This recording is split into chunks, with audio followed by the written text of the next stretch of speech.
What's up, everybody? Welcome back to the channel. I'm Rad, back with another video, and as promised, I am restoring my first project that will be up in linked in the Rad's Restos playlist, and starting the first resto that I'm doing, and not so professionally, by the way. Those of you that have restored plastic and stuff similar to this, if you have some tips and tricks, glue, polish, blah, blah, blah, please kindly put those in the comments below, because I can always come back and fix something that I wasn't able to fix in this. So as you can see, it's a vintage 1970s Lone Star beer lighted sign that when we got it, I knew it would be perfect for my buddy Chris for his garage bar. And his beer of choice is Lone Star Light Beer. And so without further ado, we're going to get into this, and I will chime in on some things as to explain, and then other than that, enjoy some ASMR.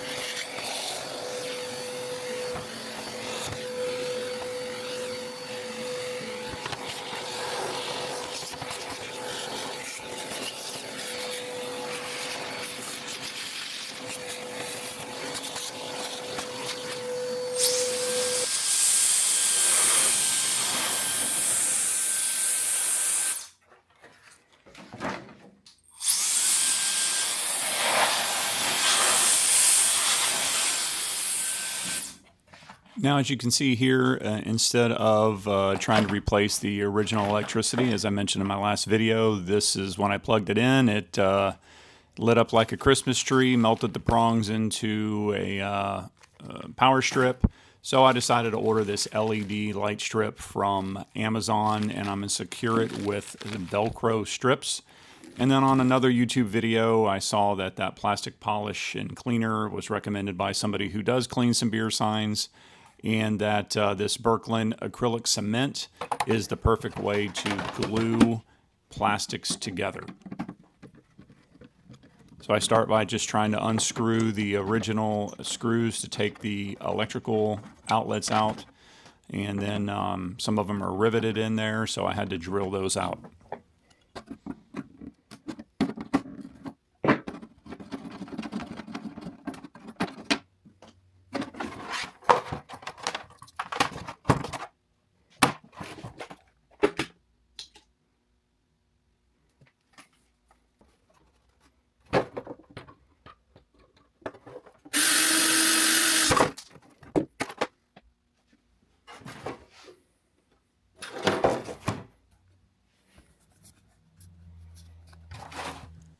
So now we're just going to clean this off. I've got some of my cleaner that I particularly love, and just going to use my car detailing brushes to start to get all this dirt and grime off.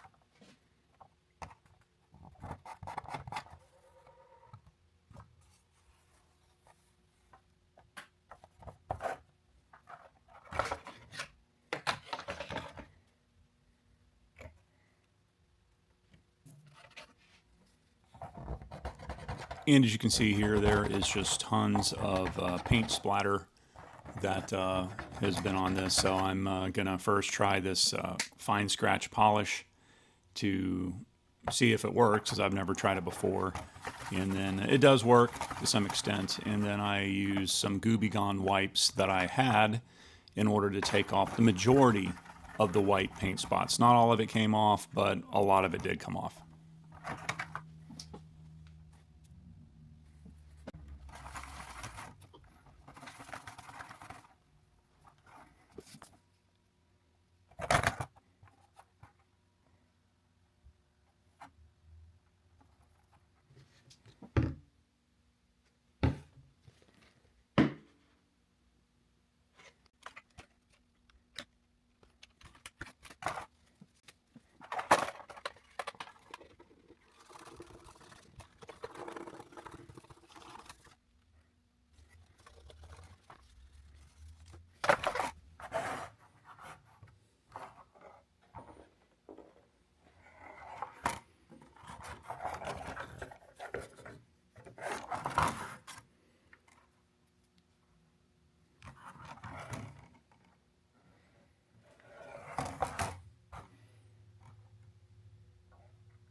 So now I bust out the old Dremel tool that I had that was my mom's that she gave to me before she moved away to Ecuador.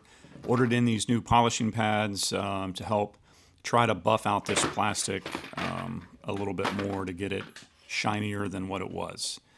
And so I went through the compounds that came with this plastic kit, and then went with some Meguiar's quick polish for the car. That didn't do as well. So I finally had this other car product, shiny car stuff, for oxidized paint, and it seemed to do the best trick. But as you can see, I did go through and polish a bunch of this. If anything, the Dremel tool did really clean off the dirt that didn't necessarily get wiped off with the cleaning chemicals.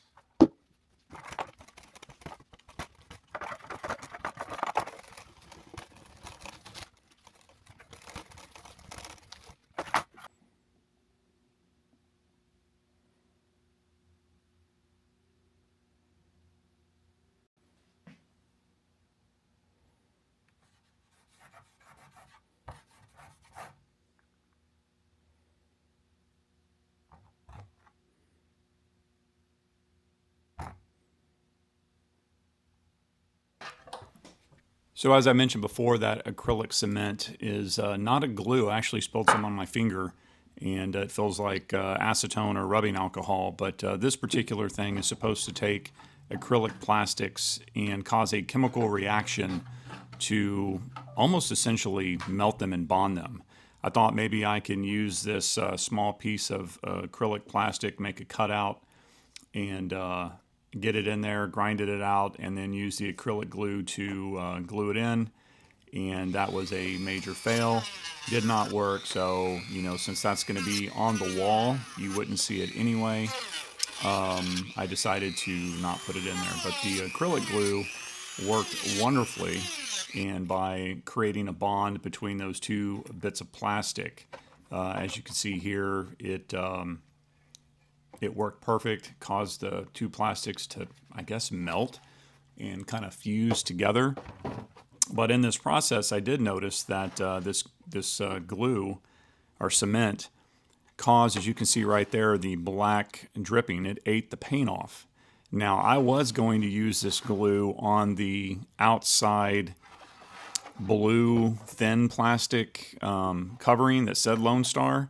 But obviously, by trial and error, you realize that this melts the paint or strips the paint off. So that was no longer going to be an option on that, because I did not want to have to repaint the sign blue or cause any potential damage to the actual colored portion of the sign.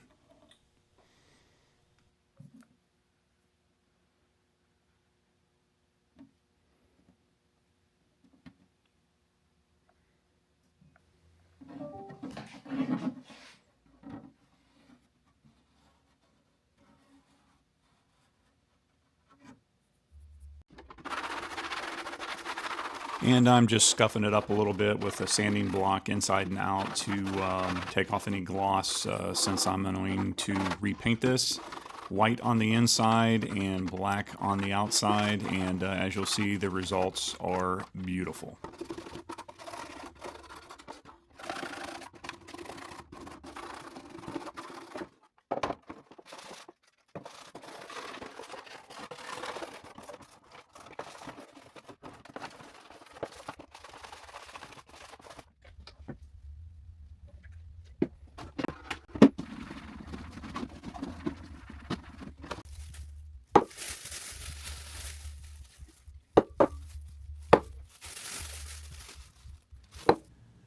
And speaking of rad restorations, this is just a little sneak peek of a vintage 1954 General Electric stove that we picked up.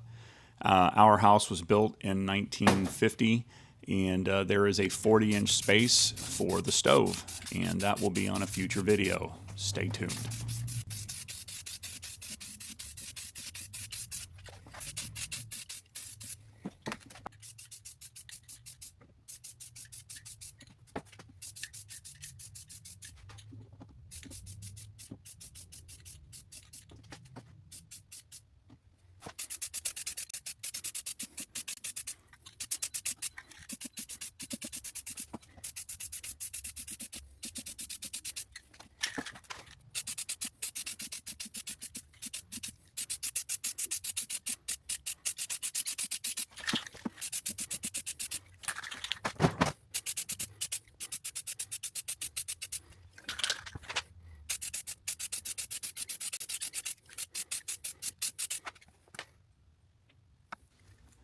And as you can see here, since the glue was no longer going to be an option on this blue plastic, I went ahead and got this vinyl tape from 3M that you can heat it up a little bit to get it to melt.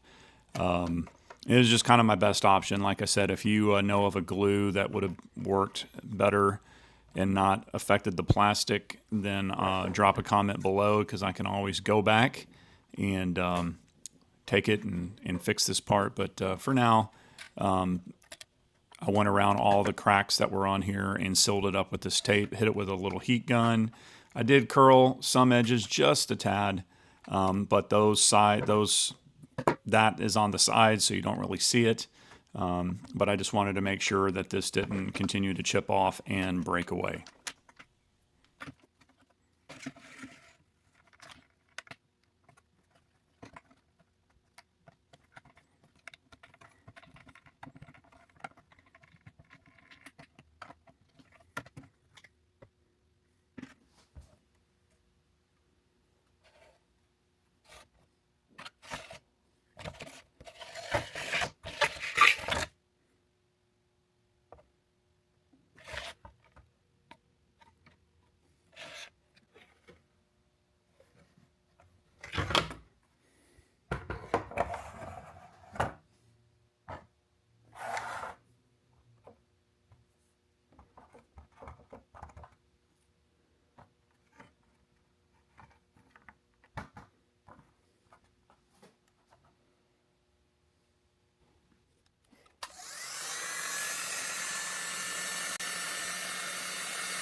And again, here's my attempt at polishing this plastic a little bit more with this polishing pad.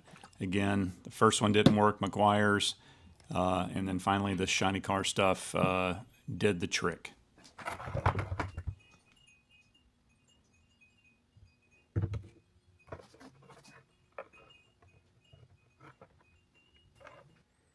And as I said, the inside and outside turned out wonderfully. So now I'm essentially going to get this cord in there, but the original cord hole that was there was too small, and so I did not want to crack the plastic, so I used this rounding bit to widen it a little bit and to get it just enough to fit through there, and then start lining up the Velcro pads to get the light secured on there.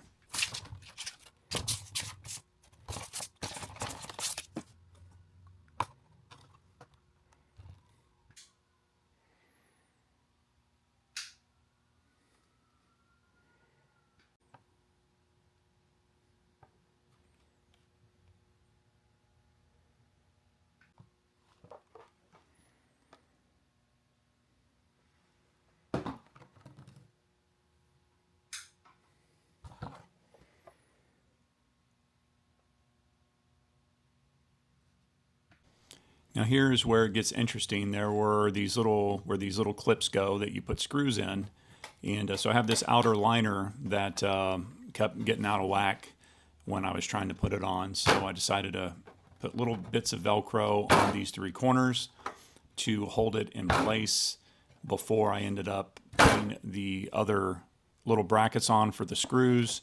But then I also noticed that it was almost like the original person had two different designs. And there's these two screw holes at the bottom that had the screw holes through the blue plastic, and but not through the backing. As you can see here, the back part did not have screw holes, so that just didn't make sense to me. And so I drilled them out and put it on, and then as you can see here, I noticed that the star wasn't really lighting up through that blue star that's painted on there. And when you put the shield on, it doesn't come through that much, which was really weird. And so I think what we're going to do is go back, and I'm going to use a little acetone to etch a star mark into the blue star, because it seems like the blue paint that's on that vinyl sheet is too dark, and it doesn't shine through. Now, maybe that was the original intent for it not to, but Chris and I agree that it would be cool to see the star lit up. But I did put the light directly under there, and it did not shine through. And as you can see here, it's the complete project screwed back together, nice and shiny. And I delivered it to my buddy on Christmas Day, and he loved it, of course. And it looks beautiful on his wall. So thanks for watching, guys. Like and subscribe to see future restoration videos. And drop a comment below and let me know your thoughts. Take care.